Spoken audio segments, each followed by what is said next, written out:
Bonjour à tous. D'abord, je salue le président de la Fédération nationale de la pêche en France et de la protection des milieux aquatiques, cher Claude Roustan, les présidents et présidentes responsables des fédérations départementales, le groupe d'études pêche, loisirs, protection des milieux aquatiques à l'Assemblée, cher Jean-Michel Clément, le président du groupe d'études chasse et pêche du Sénat, Jean-Noël Cardou, et bien sûr Jean-Louis Bianco, que j'ai chargé de me représenter, puisque contrairement à l'an passé, je n'ai pas pu cette année être parmi vous à votre congrès, mais sachez que je suis parmi vous par la pensée, et je voudrais évoquer avec vous quelques sujets d'actualité notamment.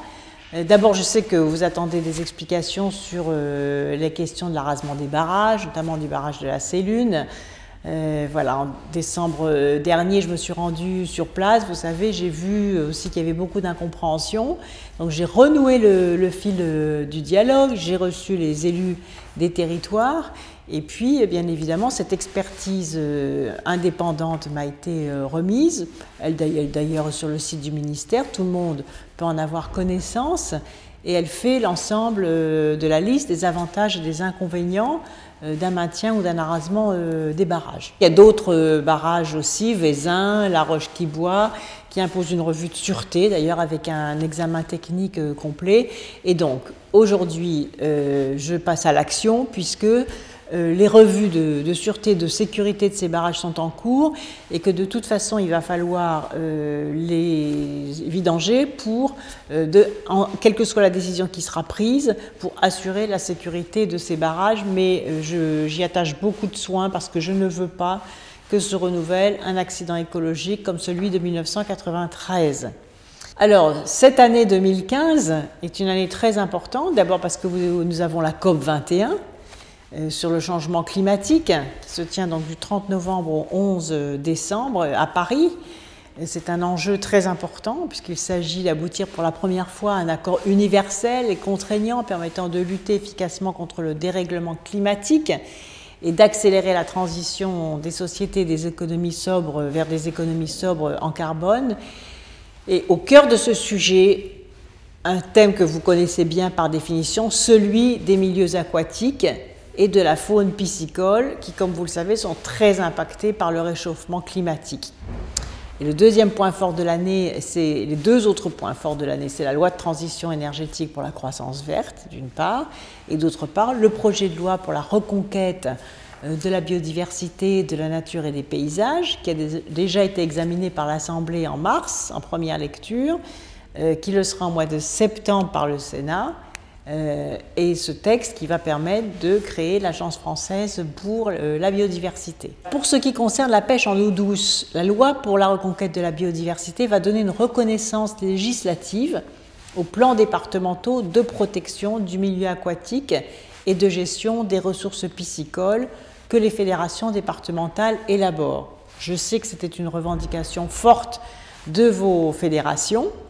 Il y a également dans le projet de loi d'autres mesures auxquelles vous êtes très attachés. D'abord, par exemple, la dépénalisation de la remise à l'eau de certains poissons, ce qui va sécuriser le pêcheur dans sa pratique. Ensuite, le droit de pêche banal pour les pêcheurs amateurs aux engins et aux filets dans les eaux du domaine public, qui avait été malencontreusement supprimé par la loi sur l'eau et les milieux aquatiques du 30 décembre 2006, sera rétabli. Et enfin, sachez aussi que j'ai fait une instruction au préfet pour établir une cartographie des cours d'eau et je compte sur vous pour participer à cette cartographie des cours d'eau. Parce que c'est sur cette base aussi que pourra s'appliquer la police de l'eau. Et donc je compte sur vous pour que, avec les agriculteurs qui ont été très demandeurs de cette directive, vous soyez des co-constructeurs de cette cartographie des cours d'eau, parce que c'est vous qui connaissez le mieux le patrimoine aquatique de la France, et donc je le répète, je compte absolument sur vous. Voilà, enfin je voudrais vous dire que je me réjouis de voir que la pêche se porte bien, puisqu'il y a une augmentation très importante des cartes de pêche délivrées, et je m'en réjouis, parce que ce mouvement récompense vos efforts en matière de développement, de promotion du loisir pêche. Plus de pêcheurs sur nos cours d'eau, c'est plus de vigilance quant aux pollutions et aux atteintes au milieu. C'est aussi plus d'intervention en faveur des rivières et des poissons. Et je vous remercie vraiment du rôle d'alerte que vous jouez. Vous êtes des observateurs de la nature. C'est vous aussi qui détenez la mémoire de l'équilibre, des équilibres aquatiques, de l'existence de nos vallées, hélas, dont beaucoup ont disparu, soit à force de remembrement, soit en raison du réchauffement climatique. Et l'eau est la première victime du réchauffement climatique. Et comme l'eau, c'est la vie, eh bien, les êtres humains qui sont au bord de l'eau sont directement touchés par le réchauffement climatique.